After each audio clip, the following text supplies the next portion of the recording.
Hello and welcome back. So this is going to be a fun program because we are seriously going off-roading.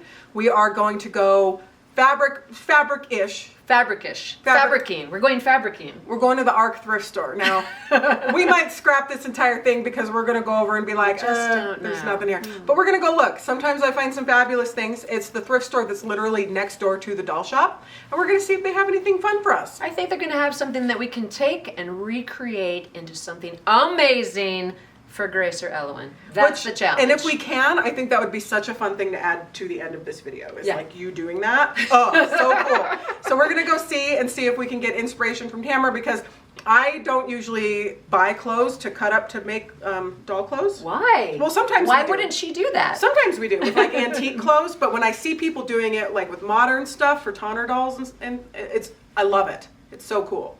So we're going to go. Come along with us. Come along with us. All right, so here we are out in Denver, Colorado with Tamara Casey of Designs by Jude.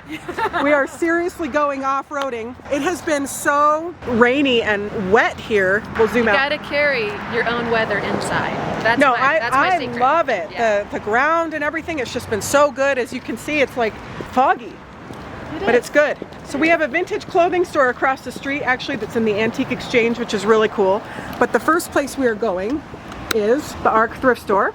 So if you come to Denver, Colorado, and you come to our shop, there is a hair salon, a barber shop, and then right here is the ARC thrift store. Right next door. We actually donate a lot of stuff to them. So let's make sure we're crossing okay. Okay, we're good. And we're gonna go in and do some sleuthing. See, when I come to a thrift store, the thing that I like to do, What's the thing? I like to look for different elements for a diorama for my photo backdrops. Oh. And now I have so many things that I actually use photo scissors to create my own backdrops without getting all the stuff out. But there are great things to be had there. I really like your photo backdrops, and you have a video on your channel of how to remove the background and do it real cool on with the dolls. So, okay, so when you're looking for something to create from a doll, do you usually go straight to the dresses? Okay, usually I come with a fabric that I'm looking for in mind. So that's really the key. I'm looking for a specific print and a specific weight of fabric. For example, when I did our Regency outfit recently for Evangeline Gasly, she needed something with soft fabric that was floral of a small print. So the things you want to remember is the weight of the fabric, the print size of the fabric, so it has to work with the scale of the doll, and it has to be something that's nice to sew with. Yeah. Oh, I love that. Okay, this is such a good lesson for me because I don't know anything about any of this. So we're gonna really start going. So let's just start going through some of these dresses. Now, do you usually have the best luck with dresses? Okay, so one thing you want to keep in mind is a lot of things that are donated to a fabric store may or may not be washed, but one benefit of being at a thrift store is that most of the things that have been worn come with a lining fabric that will go perfectly with your outfit. So you get two for one. You get the outside of the garment as well as the lining fabric. And I usually go first to skirts because I'm looking for a piece of fabric without a lot of seams in it, so I can get the most amount of outfit out of it. And the larger the doll, the larger the fabric you need. So you want to start with the XL or the 2X line to start with. Okay, all right, I like that. See, it doesn't have to be vintage. It can just be anything. Anything? Anything. Okay. So you have to just have an idea of and what you're going to sew. So for example, the Weekender pattern was really popular for Elowen and for Grace, and that's the one that features the cowl neckline. So that is a really easy sew once you see the video, because it's got one tricky element to it. But all you need is a woman's blouse, like the kind you would find at Cato. I don't know if you guys have that fabric store here, but like a woman's fashion store, those blouses are plentiful, and they also come in a variety of fabulous prints. So I think if we look at the blouses, we could definitely find something like all right, let's do it. So Tamara, as we're going through this, I noticed that off the bat, a lot of the prints are large scale. So that's not going to work for a doll.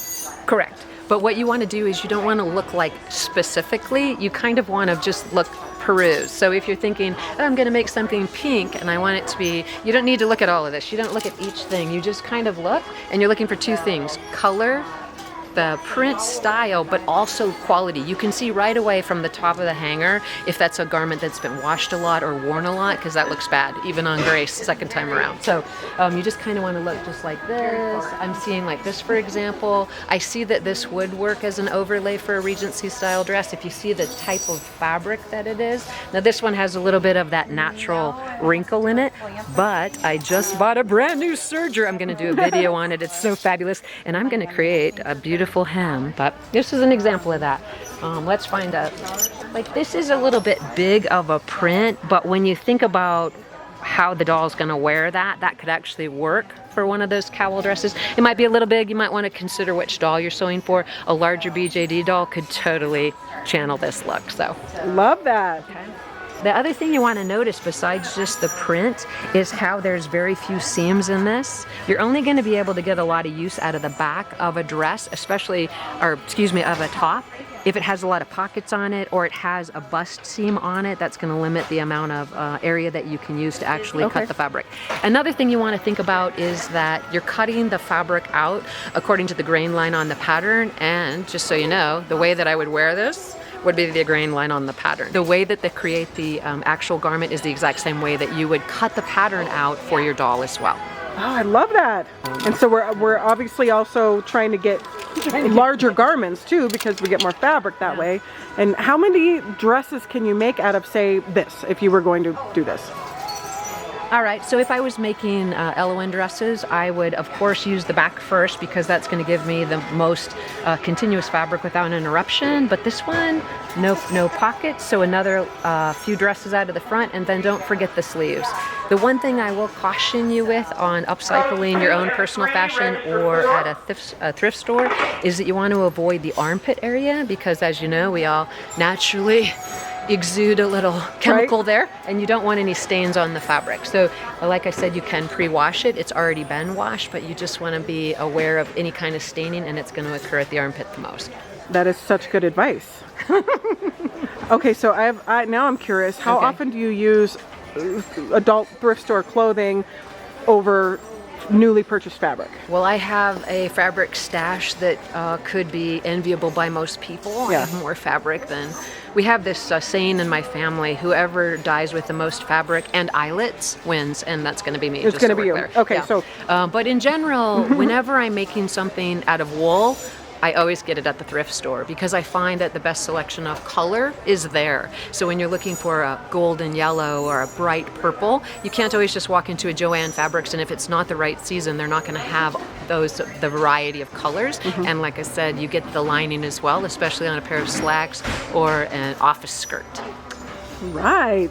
Okay, we saw earlier in the trailer that Rachel had some gorgeous micro sequin colors, but here's another example of a similar type of glam fabric, but this one is much more sewer friendly because it is micro sequin on top of a woven cotton. So almost no sewing machine that I know of would actually try to eat this particular fabric. Oh, well, that's good to know. But it's a smaller garment, so you could maybe get 2 dresses out of this? Now in this case I would probably do a Nima t-shirt, a Nima tank top, or a slender fitting dress, and you could probably get 6. Oh wow. Yeah, she's not that big, right? There's her body, there's her body, there's her body. I love you know, it. Right? You Right. can get some beautiful things. Maybe I should prove that by buying this particular top and making a shirt for Nima and Grace and Elowen and possibly even Prudence. What do you think? I like that. Okay. Okay. I think challenge accepted. I think it's a jam. This is actually pretty cute though. If you don't get to sew in it, you could wear this. I think I could totally on sport a night this out with look, Joel. Right? Oh my gosh, he'd love me in a little sparkle. Well, you could actually wear it on this trip and then I can wear it and then turn it into doll clothes. All right, you can't wait to see what I I'm excited to see if you're going to do this. I think I know can do you it. can. All right. Let the creative... All right, we got our shirt. So when Tamara is back at home, we are going to see how it goes. We are going to turn this into something wonderful. Yes. And if I figure out any special tips that are going to help you sew your own version of micro sequins, or if I actually become brave and use the fabric that I have that looks similar to Rachel's, I'll share those tips with you as well. Good. And then when you make it, it's going to be already a viral sensation, so hopefully you're going to have it for sale too. I think so. Check out my VDC store. Yes. Do it. Hey Tonnerfest friends, I'm back in North Carolina and ready to take up the challenge of turning this beautifully thrifted top that Rachel and I found and turn it into a selection of fine doll clothes. I had no idea when I found this cute top that would actually fit me. I had to convince Joel that it was worthwhile to cut it up all for you. This fabric is 100% cotton with a little bit of micro sequins sewn on the top. So what I'm going to do first is I'm going to create the top as seen here, but make it in Elowen size. From there, I think I'll make some other separates, including possibly a skirt, a pair of pants, and another long sleeve top. Let's go ahead and give it a try. All right, so here's the original garment, not on me any longer. And as you can see, here's our price tag. We paid $6.99 for this at the thrift store.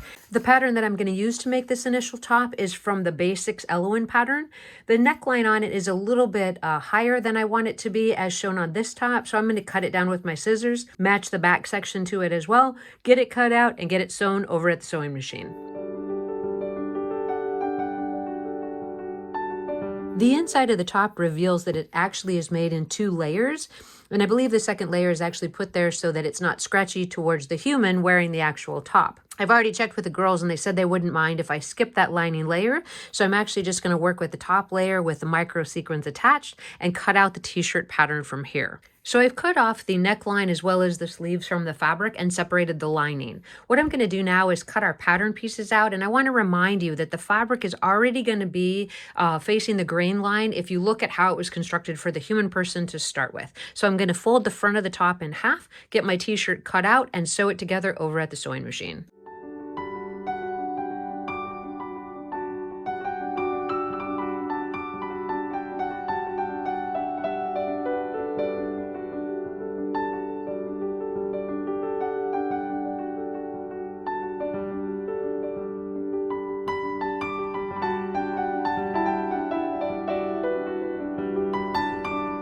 All right, well, here's our first piece from our thrift store top, and I think it turned out really good. A nice casual t-shirt with 3/4 length sleeves, and now we need to pair it with something that she can wear on the bottom. So in this case, I'm going to take the Weekenders pants pattern for Elowen and construct a pair of sparkly pants to go with that top.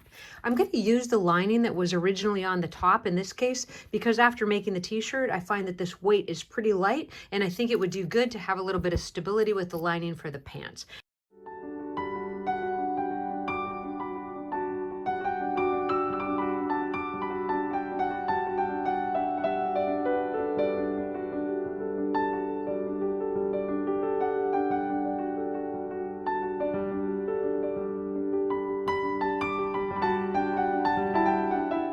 With the elastic run through the pants, we just have 2 more steps and our second piece is finished.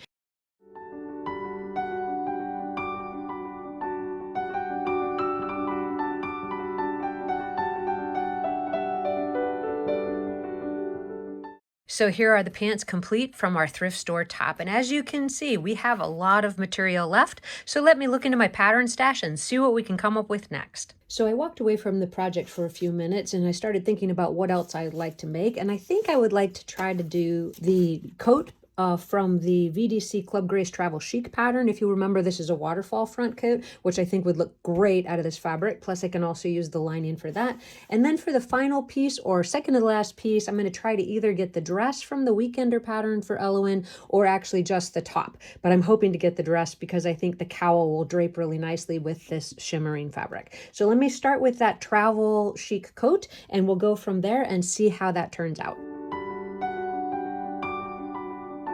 With all of the pieces cut out for our travel chic coat, we're going to go ahead and get it constructed.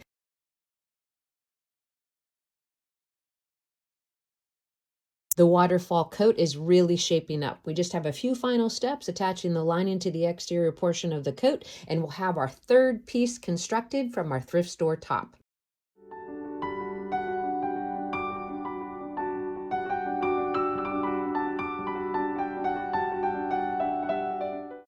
With the coat turned right side out, all we need to do is hand finish the bottom edge where we turned it, and we have our third piece prepared from our thrift store find. I think the waterfall coat looks really, really good in this fabric, and I'm really glad I chose to do it. So for the final project, I think we should go ahead and try to get that weekender dress out. We'll get that cut out, get it sewn, and then we'll get the girls to model all the looks from our thrift store find. So we actually have a surprising amount of fabric left from our thrift store top, and we will definitely be able to get out the weekender dress, but just barely. This is a really long piece for the front of the dress, and it fits perfectly onto the front of that blouse. So I'm going to go ahead and lay my pieces out, and then we're going to get that final piece sewn.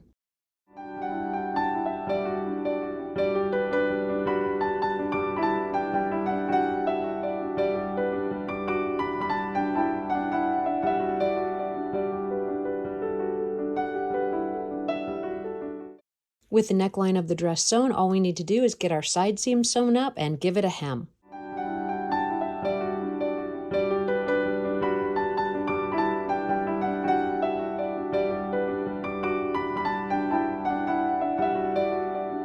There we have it, the fourth piece of our thrift store look. I think the dress looks great. Let me grab a couple of my Ellowins and maybe some of her friends. We'll get them to model all of the different clothing and see how our project actually turned out.